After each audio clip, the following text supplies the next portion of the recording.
এই দীঘাকে পবিত্র ভূমি, যা পশ্চিমবঙ্গের প্রকৃত রূপকার ডাক্তার বিধানচন্দ্র রায়ের মানস কন্যা ছিল। সেই দীঘা আমরা এখানে এসেছি। চার ধামের এক ধাম হচ্ছে পুরী ধাম। পুরী ধামের অপমান আমরা হিন্দুস্থানের হিন্দুরা কখনো মেনে নিতে পারি না। আমরা ভারতবর্ষের সংবিধান জানি। আমি আপনাদের আশীর্বাদে একাধিকবার এমএলএ এবং এমপি জিতেছি। ভারতবর্ষের সংবিধান প্রণেতা ডক্টর বাবা সাহেব আম্বেদকর তিনি সংবিধানে বলে গেছেন, কোন সরকার বা জনপ্রতিনিধির অর্থে কোন ধর্মীয় প্রতিষ্ঠান গড়ে তোলা যায় না। তারা ভারতবর্ষের সংবিধান মেনে সকলের জন্য কাজ করবে। আপনারা জানেন, আমরা বিশেষ করে হিন্দু যারা আজকে ধ্বজ নিয়ে এই বর্ণাঢ্য শোভাযাত্রায় অংশগ্রহণ করলাম, আমরা কখনো আমাদের মন্দির কোন সরকারি বা বিধর্মী লোকের কাছ থেকে টাকা নিয়ে করি না। আপনারা জানেন 500 বছরের স্বপ্ন পূরণ হয়েছে।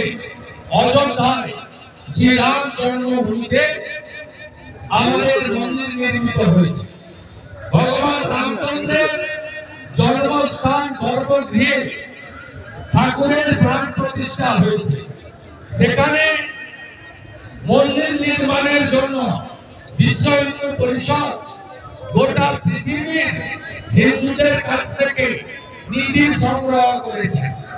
10 টাকা, 50 টাকা, 100 টাকা, যার যেমন আছে, কোটিপতিরা কোটি টাকা তারা সাহায্য করেছেন।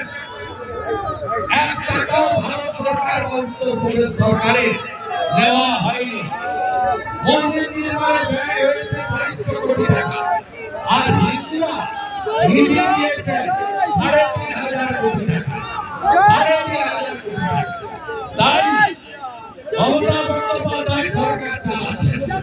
তিনি জানেন যে পশ্চিমবাংলার গরিষ্ঠ সংখ্যক হিন্দু মমতা ব্যানার্জিকে ভোট দেয় না, এবং সেটা আরো বাড়ছে। আমি নন্দীগ্রামে মমতা ব্যানার্জিকে হারিয়েছি হিন্দুদের ঐক্যবদ্ধ করে। মমতা ব্যানার্জির আচার আচরণ, কথার ভাষা এবং তার হিন্দু বিরোধী কার্যকলাপ তাকে হিন্দুদের কাছ থেকে অনেক দূরে সরিয়ে দিয়েছে।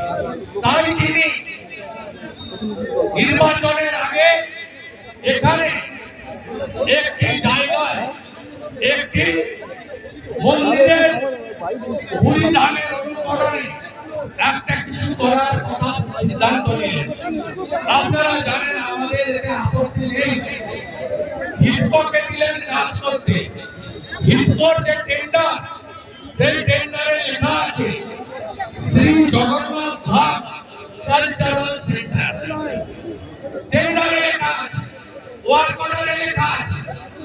সরকার ভাস্কর্য বানাতে পারে, একটা নয় একাধিক। সৌন্দর্য বানাতে পারে, একটা নয় একাধিক। কিন্তু আপনি টাকা বরাদ্দ করলেন সাংস্কৃতিক কেন্দ্রের নামে, রেগুলেশন করলেন সাংস্কৃতিক কেন্দ্রের নামে, আর দীঘাতে এসে আপনি লিখে দিলেন জগন্নাথ ধাম। না লিখতে পারছে মন্দির, জয় শ্রীরাম, ডিস্টার্ব করবেন না, বের করে দেবো। মন্দির লিখলে হাইকোর্টে হাতে খবরে ধরি পড়বে। 250 কোটি টাকা কত খরচ হয়েছে জানি না, কত টাকা ভাইপো আর বমি বাড়িতে গেছে বল জানি না। আজকে সব জায়গায় গিয়ে দেখবেন লেখা আছে জগন্নাথ ধাম, পাশে কালচারাল সেন্টার লেখেনি, সাংস্কৃতিক কেন্দ্র যেটা অ্যাপ্রোপ্রিয়েট, যার জন্য অর্থ বরাদ্দ। আবার মন্দিরও লেখেনি। উভয় বিপদ। সাংস্কৃতিক কেন্দ্র লিখলে হিন্দুরা বললে ওটা তো ভাস্কর্য, আর যদি আপনার মন্দির লেখেন তাহলে কোর্টে গিয়ে ধরবে। তাই এই চালাকির দ্বারা মহৎ কাজ মমতা ব্যানার্জি হয় না। আমরা প্রভু জগন্নাথ দেবের অনুগামী, প্রভু বলরামের অনুগামী, মাতা সুভদ্রার অনুগামী। আজকে ধুমধাম করে আপনি এগুলো করলেন, আপনি দেখলেন তো হিন্দু ধর্ম কত শক্তিশালী, প্রভু জগন্নাথ দেব কত শক্তিশালী। সবু দেখুছি, প্রভু সবু দেখুছি, রথের চাকা দেখলেন। দিঘার লোকেরা বলুন রথের চাকা গড়েছে, ওটা তো পুলিশের লোকেরা গড়েনি নারকেলও ফাটেনি এবং খেয়েছে। ওই দিন তৃণমূলের দ্বারা তৃণমূলের ছাত্রী ধর্ষিতা হয়েছে, পগার পা সন্ধ্যাবেলা ছুটে পালিয়েছে। আমি চ্যালেঞ্জ করি তৃণমূলের লোকেদের, যারা হালাল গজা হালাল বেড়া শামসুদ্দিনের দোকানে তৈরি করে হিন্দুর বাড়িতে পাঠিয়েছিলেন রেশন দোকানের মাধ্যমে, বলছেন না পুরীর মতো করেছে। পুরীতে 4টা ভাষায় লেখা আছে। পুরী তো গেছেন এখানকার লোক, আমরা তো দণ্ডভুক্তি জেলায় ছিলাম। দণ্ডভুক্তি জেলা থেকে মেদিনীপুর আর বালেশ্বর দুটো জেলা হয়েছে। আমরা সবাই পকর খাই, আমরা আমাদের সমস্ত কালচার, আমাদের এখানকার কালচার, বালেশ্বর জলেশ্বর ভোগরাইর কালচার একই রকম। আপনারা পুরী আগে গেছেন, 4টে ভাষায় কি লেখা আছে, তামিলে লেখা আছে, বাংলাতে লেখা আছে, সংস্কৃতে লেখা আছে, উৎকলে লেখা আছে। হিন্দু ছাড়া এই মন্দিরে অন্য লোকেদের প্রবেশ নিষেধ। দীঘা কালচারাল সেন্টারে বিধর্মীরা ঢুকে হ্যাঁ কিনা বলুন, এখনো গেলে দেখতে পাবেন।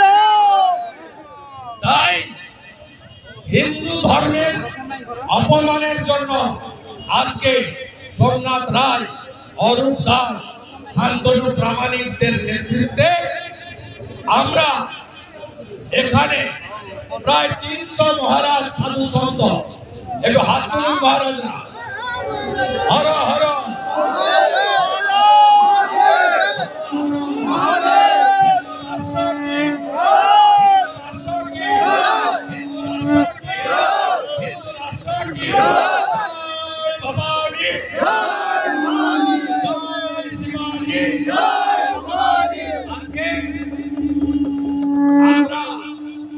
এই জায়গাতে হিন্দু ঐক্য যাত্রা হাইকোর্টের অনুমোদনে করলাম। আমরা বলেছিলাম গাঁ থেকে লোক আসবে, বাণীপালন থেকে আসবে, বালিশাই থেকে আসবে, নেপাল থেকে আসবে, কালিন্দী থেকে আসবে, মহিষাগর দুলালপুর থেকে আসবে। মহামান্য হাইকোর্ট একটু বিকালে করে দিল। পুলিশ বলল না না করতে পারে, বাইপাসে হাঁটুন। মমতা খালার ভাস্কর্যের সামনে হাঁটা যাবে না। আমরা বললাম হাইকোর্টকে যখন টাইম দিবেন দিন, যখন টাইম দিবেন দিন। যে রাস্তা ও পবিত্র করেছে আমরা পবিত্র করব।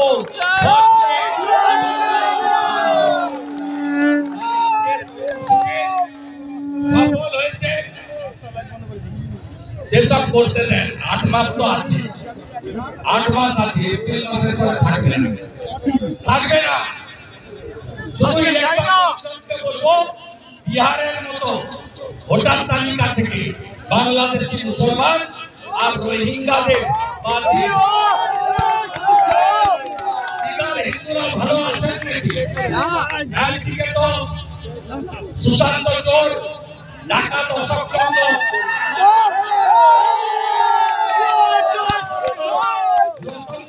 দখল হয়ে গেছে। রতনপুর দখল হয়ে গেছে। আগে ছিল 5 বছর আগে, মমতা আসার আগে ছিল এগুলো ছিল না। এখানে যদি খুঁজতে পেরেন বাংলাদেশে মুসলমান পাবে, অনেক আছে পাবে।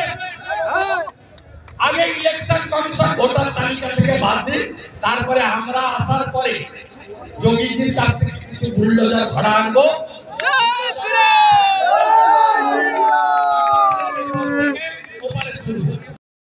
জোট বাঁধন তৈরি হন, গ্রামে বিজেপির কমিটি থাকবে, অন্য দলের কমিটিও থাকতে পারে, আমার আপত্তি নেই, কিন্তু ধর্ম রক্ষা কমিটি করবে।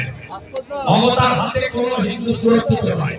এই যে মাকে দেখছেন না, কত দূর থেকে এসে জানেন, ধুলিয়ান থেকে এসছে মা, সিপিএম করতেন। ইনার স্বামীর নাম হরগোবিন্দ দাস, 71 বছর বয়স, পশু কাটার তরোয়াল দিয়ে ইনাকে, আর এই যে বলতে দেখছেন না, এই বল হচ্ছে চন্দন দাসের স্ত্রী। এরা 500 কিলোমিটার দূর থেকে এসেছে আপনাদের সঙ্গে হাঁটতে, পশু কাটার তরোয়ালি দিয়ে বাড়িতে ঢুকে মেরেছে। আমি বাড়িতে গিয়ে জিজ্ঞেস করেছিলাম খুন করলো কেন, বলল দুটো কারণে। আমার স্বামী প্রতিমা তৈরি করতেন, মা দুর্গা তৈরি করতেন, মা কালী তৈরি করতেন, মনসা দেবী তৈরি করতেন, গণেশের মূর্তি তৈরি করতেন, বিশ্বকর্মার মূর্তি তৈরি করতেন। তাই আমার স্বামীকে কাটলো ওরা। আমরা আপনারা তো সিপিএম করতেন, বলে হ্যাঁ আমরা সিপিএম করতাম, আরে খুন করলো কেন, বলে হিন্দু। তাই যারা জাতপাতের নামে বিভক্ত হয়ে আছে হিন্দুরা, ব্রাহ্মণ, ক্ষত্রিয়, বৈশ্য, শূদ্র, যারা ভাষার নামে আলাদা হয়ে গেছে, হিন্দিতে বলে, উড়িয়াতে বলে, বাংলাতে বলে, দয়া করে ভাগ হবেন না, বাটেंगे तो काटेंगे, एक रहेगा तो सेफ रहेंगे। আমার কথা নয়, যোগী আদিত্যনাথের কথা। আজকে মমতা পুলিশ কেমন দুগালে দুটো থাপ্পড় খেলেন, ভালো খেলেন তো। ওই যে ভাস্কর্য সামনে দিয়ে যখন আসছি, বেড়া করে রেখেছে যে ওটার সামনে দিয়ে যাওয়া যাবে না, আমি ওটার সামনে দিয়ে এসেছি।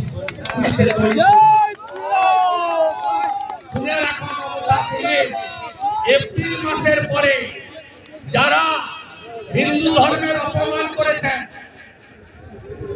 এই সব পুলিশের ছবি তোলা থাকলো, মমতা খালা আপনাদের বাঁচাতে পারবে না।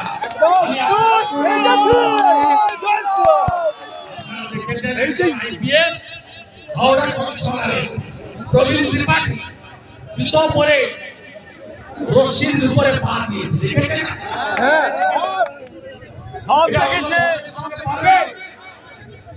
আমরা সহ্য শক্তি বেশি বলে যা খুশি করবেন। আর মমতা কখনো প্রকৃত হিন্দু ধর্মী হতে পারে না। বাংলাদেশি যে মমতা ব্যানার্জি 22 জানুয়ারি 2024 রাম মন্দির উদ্বোধনের দিন 5 সার্কাসের সম্মতি মিছিল করেন, তিনি হিন্দু হতে পারেন নাকি না? যিনি মহাকুম্ভকে মৃত্যুকুম্ভ বলেন, তিনি প্রকৃত হিন্দু হতে পারেন? যিনি হিন্দু ধর্মকে গঙ্গা ধর্ম বলেন, তিনি প্রকৃত হিন্দু হতে পারেন না। 1,10,000 কেন, 5,10,000 দিন পুজোতে ভোট আপনি পাবেন না। Hindu vote election commission Rohingya আর বাংলাদেশি মুসলমানদের নামটা বাদ দিন, আর ইলেকশন কমিশন গুন্ডাদের ভোটের সময় উঠে দিন। বাকি কাজটা হিন্দুরা করে দেখাবে, হিন্দুরা করে দেখাবে। সনাতন ধর্মকে জয়, সনাতন ধর্মকে জয়, হিন্দু ঐক্যকে জয়, হিন্দু ঐক্যকে জয়। জয় শ্রীরাম, জয় শ্রীরাম, জয় শ্রীরাম, জয় শ্রীরাম। হর হর হরগোবিন্দ দাস লাভ প্রণাম, জগন্নাথ দাস লাভ প্রণাম। শিবেন্দু দাস জিন্দাবাদ, বাংলার মাঠ শিবেন্দু দাস। জয় বাংলা আমাদের স্লোগান, বাংলাদেশি আমাদের স্লোগান, জয় শ্রীরাম, স্লোগান নেতাজি সুভাষ চন্দ্র বসু জয় হিন্দ। আমাদের স্লোগান বঙ্কিমচন্দ্র বন্দে মাতরম। আমাদের স্লোগান ডক্টর শ্যামাপ্রসাদ মুখার্জির স্লোগান ভারত মাতা কি জয়।